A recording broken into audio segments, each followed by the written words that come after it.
Hello বন্ধুরা, তোমরা সবাই কেমন আছো? আশা করি ভালো আছো, সুস্থ আছো। তো আমিও ভীষণ ভালো আছি। মৌসুমি অফিসিয়াল চ্যানেলে তোমাদের সবাইকে জানাই স্বাগত জানিয়ে আছে চলে এলাম টিফিনে একটু জল খাবার বানানোর জন্যে। তো চলো, আমি এখন প্রথমে কড়াতে তেল দিচ্ছি, সাদা তেল। আর রোদটা উঠেছে তো জানলা দিয়ে পুরো রোদটা পড়ছে, মুখে লাগছে যেন জ্বালা জ্বালা ভাব করছে। তো দেখো তেলটা দিয়েছি, তেলটা গরম হয়ে গেছে। আর এখানে পেঁয়াজ আর লঙ্কা দিয়ে ভালো করে ভেজে নেব। এদিকে ভাজা হচ্ছে আর এদিকে দেখো এই যে চাউমিনটাকে জল ঝরাতে দিয়েছি সেদ্ধ করে। দেখো খাবারটা গরম। মেয়ে আজকে বায়না করলো, মা আজকে স্কুলে যায়নি, বললো মা আজকে চাউমিন বানাও খাবো। তো মেয়ে এখন যাচ্ছে পড়তে, পরে আসবে আর আমি চাউমিনটা ততক্ষণ বানিয়ে রাখি, এসে খাবে। তো দেখো পেঁয়াজটা ভাজা হয়ে গেছে আর এখন আলুটা দিয়ে ভালো করে ভেজে নেব।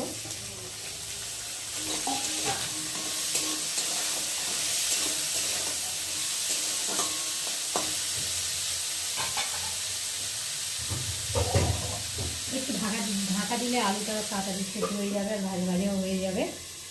তো আমি চাউমিনটাকে ভালো করে সেদ্ধ করে নিচ্ছি। চাউমিনটা ঝরঝর হয়েছে, দেখো কত সুন্দর। আগে তেল দিয়েছি আর নুন দিয়ে আগে ভালো করে সেদ্ধ করে নিয়েছি, দেখতে পাচ্ছ। আর অনেকে আছে ঠান্ডা জল দেয়, ঠান্ডা জল। তো আমি ঠান্ডা জলের মধ্যে দিই না, দিলে কী হয় বলো তো, মানে চাউমিনের যে একটা টেস্ট থাকে সেই টেস্টটা পাওয়া যায় না, থাকে না। ওই জন্য আমি আর দিলাম না। দেখো কত ঝরঝরে হয়েছে। আর এখন একটু নেড়ে দেবো।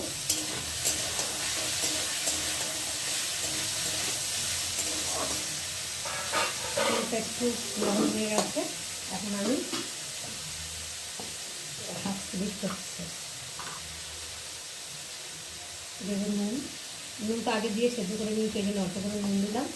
আর এখানটা দিয়ে একটু হলুদ,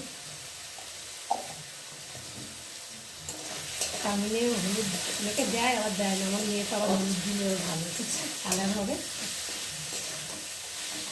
আর এমনি ওর পেটের সমস্যা, ওই জন্য ওর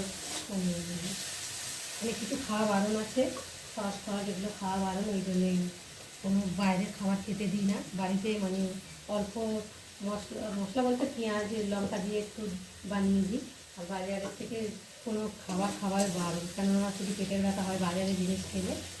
আর ওই জন্যে ঘরে একটু বানিয়ে দিচ্ছি। আর এই দেখো একটু আলুটা সাইড করে আর এখন ডিমটা দিয়ে ভালো করে ভেজে নেব। অনেকে আছে আগে ডিমটাকে ভালো করে ভেজে তুলে নেয়, আমি একসাথেই তুলে দিই। আলুটা একটা সাইড করে দিয়ে আর একটু ভেজে নিলেই হয়ে যায়, তোলাতুলি কোনো সমস্যা হয় না, তাই না? দেখো আমি এখন ডিমটাকে দিয়ে দিয়েছি আর ভালোই ভাজা ভাজা হয়ে গেছে। ভাজা ভাজা হয়ে গেছে, এবার আলুর সাথে একসাথে মাখিয়ে দিলাম। অনেকটা সরে গেছে তো, আর রোদ করছে, মুখের মধ্যে দাম হয়ে যাচ্ছে ঠিকভাবে। ডিমটাও সেদ্ধ হয়ে গেছে, ডিমটাও সাথে ভালো করে ভেজে ধুয়ে ধুয়ে করে দিয়েছি। আর এবার আমি জল ধরে রাখা চাউমিনটাকে দিয়ে দেবো। চলো, তো দেখো কত সুন্দর ঝরঝরে হয়েছে চাউমিনটা।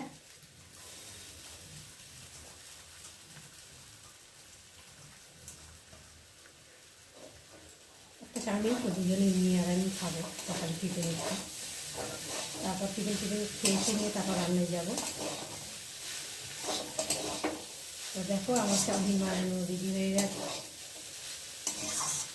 বন্ধুরা দেখো আমি চাউমিন কড়া থেকে নামিয়ে নিয়েছি আর এখানটা ঠান্ডা করতে দিয়েছি মেয়ের জন্যে। আর শসা কুচিয়ে দিয়েছি, এখন মেয়ে খাবে। তো চলো টিফিন করে চলে এলাম রান্নায়। তো দেখো আজকে আমি ছোলার ডাল বানাবো, তার জন্য ছোলার ডাল দুটো সিটি দিয়ে আর নিভিয়ে রেখে দিয়েছি।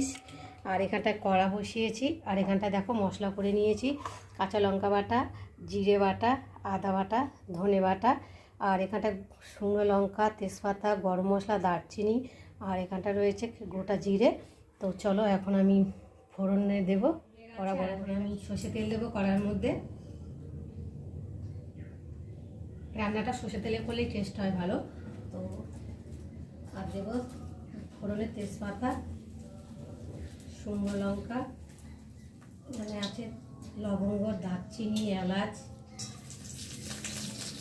আর দেবো গোটা জিরে। ঠিক আছে, ফোড়নটাকে একটু ভালো করে ভেজে নেব। পাঁচফোড়নটা ভাজা হয়ে গেছে। আর এখন আমি ধনে বাটা,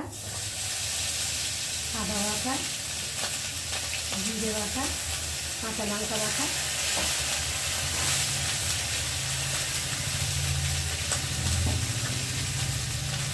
হলুদের গুঁড়ো আর দেবো স্বাদ অনুযায়ী নুন। নুন দিয়ে সেদ্ধ করেছি, তো অল্প করে একটু নুন দিয়ে ভালো করে মশলাটাকে কষিয়ে নেব। মশলাটা না কষালে তো কাঁচা একটা গন্ধ বেরোবে, ভালো লাগবে না খেতে। ভালো করে মশলাটাকে কষিয়ে নেব।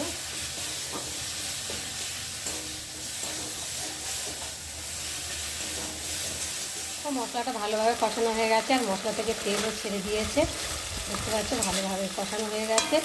আর এখন আমি এই যে ছোলার ডাল সেদ্ধ করে রাখাটাকে আমি এর মধ্যে এখন ঢেলে দেবো।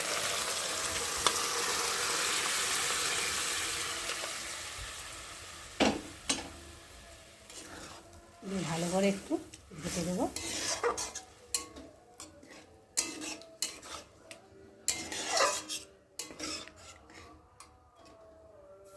জল দিয়ে দিলাম, দিয়ে একটু ঢাকা দিয়ে ফুটিয়ে নেব।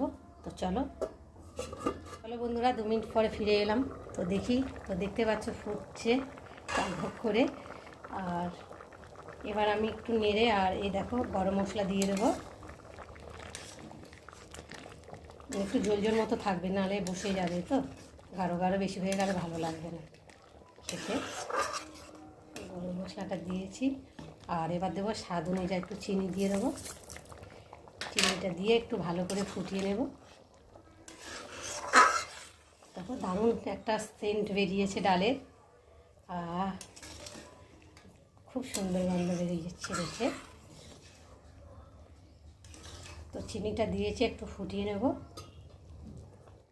বন্ধুরা, আমার ছোলা ডালের রেসিপি কেমন লাগলো তোমরা কিন্তু অবশ্যই কমেন্ট করবে। আর ভালো লাগলে লাইক কমেন্ট শেয়ার করো। আর আমার চ্যানেলে যদি নতুন হয়ে থাকো তো চ্যানেলটাকে সাবস্ক্রাইব করো। তো চলো, আবার তোমাদের সঙ্গে দেখা হবে পরের ভিডিওতে। ততক্ষণ তোমরা তোমাদের খেয়াল রেখো।